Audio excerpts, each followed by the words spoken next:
Yun, alright, magandang araw mga boss, madam. Andito naman tayo sa kabilang shop sa Antipolo. Dry fit shirt naman ang gawa natin ngayon. So, eto at magle-layout muna tayo. Eto kasi yung susundan ng cutter mamaya. So, saka dito rin nakadepende yung bawat parts ng design natin. Okay. So, ang gawa natin ngayon ay times 9 naman to mga boss, madam. Tatlong size naman po ito. Alright. So, antay lang natin matapos tong layout na ito. Tapos cut na tayo ulit. Okay. Bali, ang laman ng lamesa natin ito ay umaabot ng 4,000 pieces peraso na shirt po mga boss, madam. Nasa 4,000 siya mahigit. So, dito is nilalagay ko lang yung layout para yun yung susundan ko ng pagkakat mamaya. At saka dito rin tayo nakabase kung ano yung mga design at sukat ng mga size natin. So eto, at ipepesto muna natin ang mga pattern mga boss, madam. At mamaya is diretso na tayo sa pagkakat nito. Alright. Okay, so ayan, binalibaliktad na. Okay, tapos dito sa bandang side nga pala, ilalagay naman natin ay packet. Puro packet yan, straight hanggang diretso sa dulo. Yan kasi yung pinakamagandang layout dyan. Kasi yung kukunti lang yung konsumo ng tela. Okay. So mamaya is diretso na tayo pagkat yan pagtapos na ito. At ayan, inumpisahan na natin. Ito nga pala yung pagkakat naman natin. So kailangan lang, ayan, nakaalalay lang lahat sila. Para merong nagtatali, merong nagpa-plastic na retaso para mabilis ang kilos natin. Okay. Thank you nga pala kay Boss Brian ng Antipolo Rizal. Shout out boss, God bless. Papalo na nga rin po pala ng page natin mga boss, madam. Pa-share na rin po ng video natin para mas marami pang makapanood at makahakot pa tayo ng maraming customer na magtitiwala sa atin. Okay? Thank you po. So ayan, at medyo nakabawas na tayo ng 1/4 sa part na to. So pagkakat ko ngayon, diretso tali na. So pares-pares nga po pala yan, tinatali na yan. Para dalawang box, so isang pares na yun, isang sa left side, isang sa right side. So para ipagdampot ng mananahi is hindi nahanapin kung saan ba yun. Tapos bawat tali po yan is may naka-tag naman na kung anong size siya at kung anong part siya. At ayan, naputol natin sa gitna. May bagsak nga pala ng konti yung tila natin dito mga boss, madam, kasi medyo maliit yung lamesa natin dito. Hindi naman kasi pwede nating laparan yung lamesa at maliit pala yung space natin. So sana balang araw is mapalawak natin yung pwesto na to at dumami pa ang ating mga customer. Okay. So dito is pinutol natin siya sa kalahati, din kinukuha na natin yung mga parts ng short. Ayan. So kailangan pati natin yan, hindi natin makalimutan yung mga marker, nuts para sa packet. At dito nga malapit na tayo mga lahati. Alright. Yung pagkakat namin dito is dahan-dahan lang kasi hindi naman pwede natin itong madaliin. Kasi mahirap na. Blade ang kalaban natin dito. Baka mas malaki pa yung gastusin natin kaysa dun sa kikitain natin. So tapos ang ginagawa namin dito ay chine-check namin mabuti kung pantay ba yung bawat parts. Kung tugma ba yung body niya sa front and back. Tapos kung same din ba siya sa pattern bago natin siya itali. So ayun yung isang part sa yun is packet. Okay, so ang nakalatag natin dito ay 15 rules. At ang laman ng latag natin ay times 9. Alright. Bali, ang dumating na tela sa atin ngayon ay umabot na 143 rolyo. So, ito yung unang cut natin sa bagong bagsak ng tela. Okay. At so, yan, ang Kuya Iloy mo. Sipag na sipag sa paglilinis. Kuya Iloy mo naman, siya naman yung tagatali. Para paglagay natin sa plastic is ano siya, safe na safe kahit pagkuha ng mananahi, nakatali pa rin, hindi pa rin siya magugulo. Okay. Tumatanggap nga din po pala kami ng made to order, cut and sew, pwede rin cut lang. Okay, so yun po. Pagka may gusto pong magpagawa, PM lang po. Pwede rin magpagawa ng pattern. Gumagawa din po ng pattern. Sa mga made to order po, mag-PM lang po kayo kung gusto niyo magpagawa. Okay. At ito ngayon, natapos na tayo sa kalahati. So, ito namang kalahati na lang yung gagawin natin. Maabot nga pala ang pagkakat ko dito ng almost siguro nasa mahigit kalahating oras din. Yung sakat pa lang yun. Bali, pinapas forward ko lang yung video natin para makita yung buong gawa natin mula sa pag-layout at saka sa pagkakat. Kasi kung hindi ko pa-fast forward ng video natin mga boss madam, aabutin tayo dito ng maghapon. Tsaka itong tiga salita nyo, baka wala ng boses bago tayo matapos. Okay. So ayan, at nandun na nga tayo sa bandang dulo. May pinipinish lang tayo doon ng konti.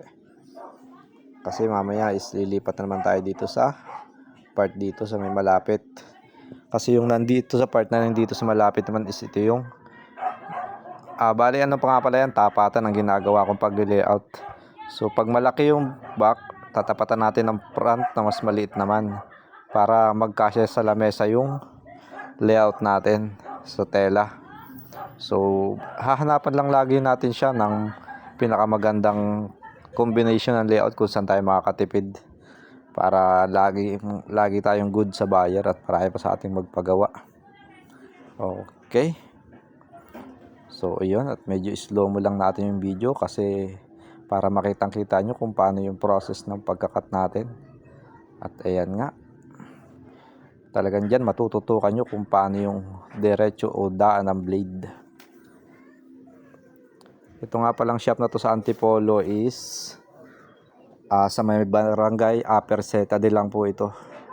So pwede rin naman kayong dumirekta dito sa Taytay. Kung malapit kayo sa Antipolo, okay, sa Antipolo po tayo gagawa ng production nyo. Ngayon, kung malapit naman kayo dito sa Taytay, is dito na rin tayo sa Taytay gagawa ng production nyo.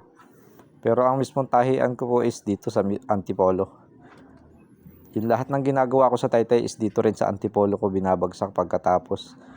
Kasi hindi naman po kaya lahat ng sa Antipolo ko gawin pagka nagkasabay-sabay ang bagsak ng tela, kaya hinahati ko rin po lagi. At soon sana pag pinalad tayo is mag-o-open tayo sa Angono Rizal naman. So sana swertehin tayo para makapag-open tayo sa Angono Rizal. At nasa sa inyo rin po yun para tayo makapag-open dahil di sa tulong nyo. Okay. Thank you. At eto, nakabawas na ulit tayo dito ng medyo malaki-laki na rin dito sa part na to sa bandang huli. At ayan, so itinulak na nga natin kasi kaya namang itulak yung yung tela natin sa lamesa at medyo madulas naman yung lamesa natin, tsaka hindi naman kumakapit yung tela sa table natin. Kaya kahit ikot-ikot natin okay lang, hindi nagagalaw yung ilalim. Ngayon kung may magalaw man is makikita naman agad natin. Maaayos agad natin siya. Alright. So ayan, at medyo bumabakbak na naman tayo dito. Okay, so pinipinish lang lagi natin bawat kanto kung saan yung mga sobrang tela is tatanggalin natin sa layout, kasi pagka yung sumobra hindi yun magtutugma sa mga yung front and back natin. Pagka medyo mahaba yung front natin is hindi siya magtutugma dun sa back, so mare-reject lang tayo, mahihirapan lang din ang mananahi. Kaya pinipilit nating maging maayos yung gawa natin. Okay, at eto nga, ilang parts na lang yung natitira sa atin dito. Ayan, okay, thank you. At ang Kuya Louie mo, yun, no? Sipag na sipag, ganyan talaga pag pamilyado. Dapat porsigido ka sa trabaho. Pero nung binata yan dati, nako, napaka gastador niyan. Hindi, joke lang. Okay, at ito, packet na nga itong ginagawa natin dito sa side na to. So is puro packet na yan, may nuts nga lang, tapos may korte pa rin para mas maganda yung design natin. Okay, tapos mamaya ililipat na yun dyan sa kabilang shop. Magkatabi lang po yung shop ng tahian at saka ng tabasan, kaya hindi nahihirapan. Dito lang nahihirapan sa Taytay kasi babiyahe pa yung tabas papunta ng Antipolo. Kaya pero okay lang din naman kasi may service naman. Ngayon kung hindi naman kaya ng service, pwede na may palalamove. Okay. So yun nga. Thank you sa ating lahat and God bless po. At sana marami pa tayong makuhang customer.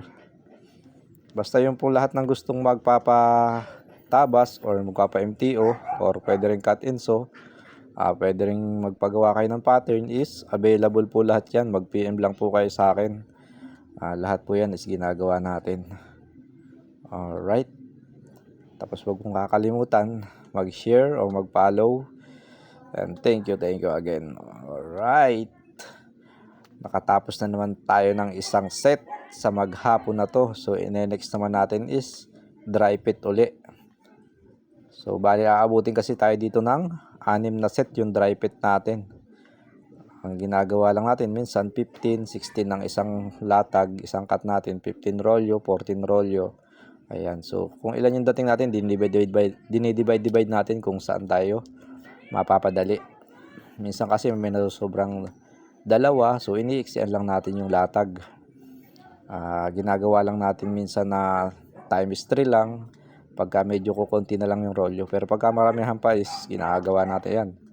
Tulad yan, times 9 lagi ang ginagawa natin. Tapos minsan may 17 rolyo tayong latag.